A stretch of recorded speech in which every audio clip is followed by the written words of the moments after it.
Achievements and trophies are usually awarded for unusual feats of skill, such as pressing start on a title screen.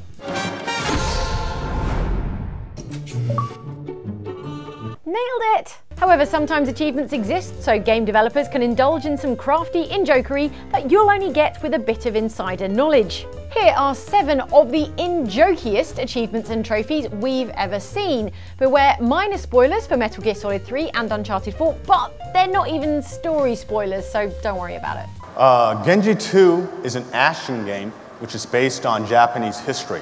One of the most enduring memes to arise from Games Industry Expo E3 was that of the giant enemy crab from Sony's E3 2006 press conference. In this, a man playing Genji, Days of the Blade, explained that the game was based on the actual history of Japan right before he got into a fight with a giant monster crab. So here's this giant enemy crab. What I'll do is use Benkei here to flip over this crab on its back. He went on to tell viewers that he was going to attack the crab's weak point for massive damage, a phrase which became a meme before he'd even finished saying it. And you attack its weak point for massive damage. So much so that when Banjo-Kazooie Nuts and Bolts came out in 2008, it included an achievement called Massive Damage, which required you knock all the legs off a suspiciously crab-like brain with pipes sticking out of it. I guess those counted as his weak point.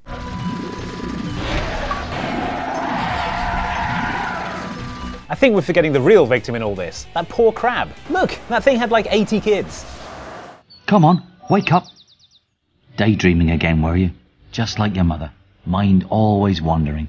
During the development of on-rails action RPG Fable The Journey, Lionhead studio boss Peter Molyneux was very keen to assure people that the game was not on rails, after a confusing E3 showing in 2011.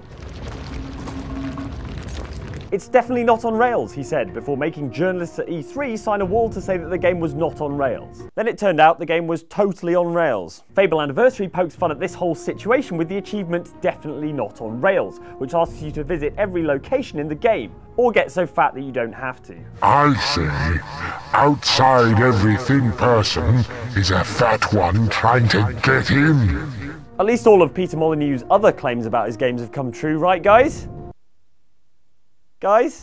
And now to formally close our event, a small title which requires no introduction. Back at E3 2015, Sony was showing off Uncharted 4 with a demo that included a chase through a city.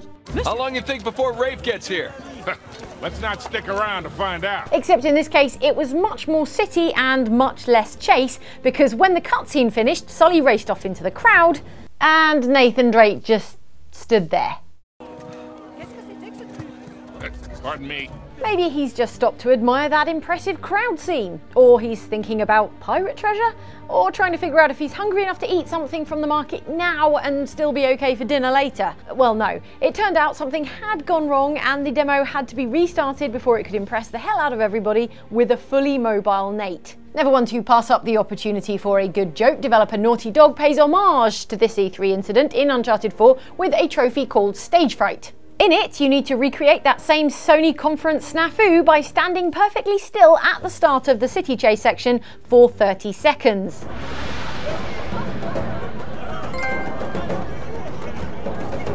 So kudos to Naughty Dog for owning an embarrassing incident and making it a trophy in one of their games. That's why if I ever make a game, there'll be an achievement in it for getting banned from a cinema for stealing Captain America standees.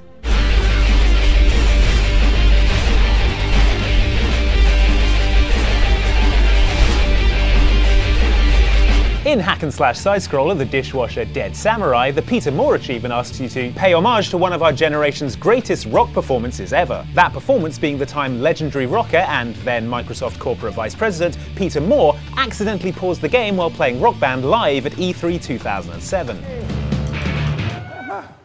Oh, sorry, that's me.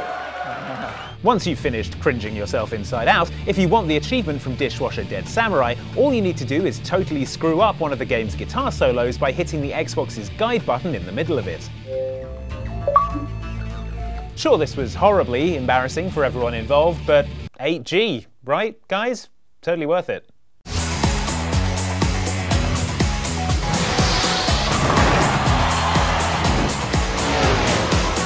Ooh boy, this is a complicated one. Rare, the guys who made KINECT Sports Rivals, also made the classic shooter GoldenEye on the N64. One of the team working on GoldenEye was the designer Ken Lobb, who the gun, the Klob, was named after. You might remember the Klob as being, oh my god, just the worst gun ever.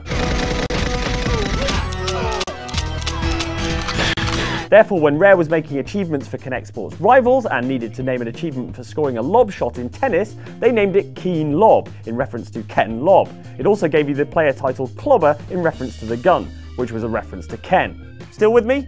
Me either. Still, I'm sure it amused someone at Rare, and Ken Lobb, probably.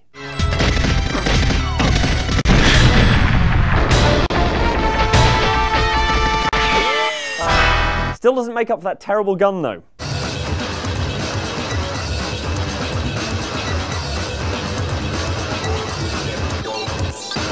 Here is a series of achievements that will make no sense if you don't know what's going on behind the scenes. Consider the excellent display of one-upmanship that is the run of zombie genocide achievements from Dead Rising and Left 4 Dead. It all started when the original Dead Rising, released in 2006, included an achievement called Zombie Genocider, which you got for killing 53,594 zombies, or the entire population of Willamette, the game's fictional setting.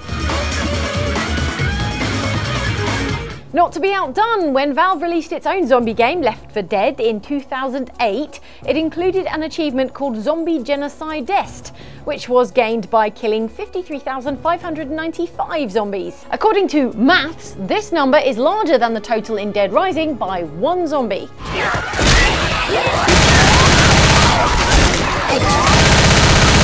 With the ball in its court, Capcom responded the only way it could by making an achievement for Dead Rising 2 called Z Genocider 2 Genocide Harder, in which you had to kill, you guessed it, 53,596 of the undead. Then Prototype jumped into the mix with its Trail of Corpses achievement, which also asked you to off 53,596 infected in that game.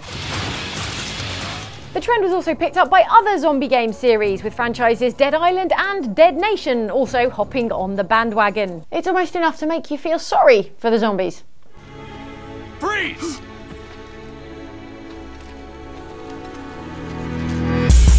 Metal Gear Solid 3 Snake Eater is set in 1964, making it the Metal Gear game set furthest in the past. Throughout MGS3 you run into plenty of characters who you meet in chronologically later games in the series, so naturally they all survive so they can show up later and menace you with bipedal tanks. Of course, if Metal Gear Solid 3 is your first Metal Gear game, you don't know any of this, and so you'd be forgiven for wanting to kill off Major Ocelot, the beret jerk who keeps trying to kill you during the virtuous mission. He's the Ocelot commander.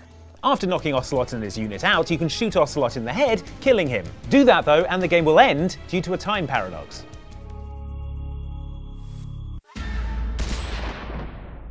It seems Ocelot is actually pretty important to the rest of the Metal Gear series, so offing him in 1964, before he's had a chance to do any of those things that he's already done in the other Metal Gear games, isn't allowed. Still, in the HD remaster of MGS3 you at least get an achievement called Problem Solved, Series Over.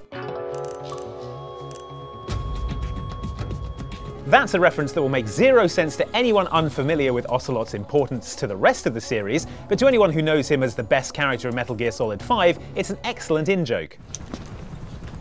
You see that in the movies? Besides, if you kill him now, who else am I going to have long phone conversations about 80s geopolitics with? Egypt and Israel did sign a peace treaty.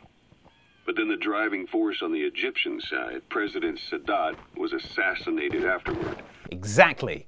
The U.S. Congress chose not to ratify SALT II, and Reagan's hardline politics won in the presidency in a landslide. That's it for this video about the achievements and trophies that you probably only would have gotten if you had a bit of behind the scenes insider niche info to help you get the joke.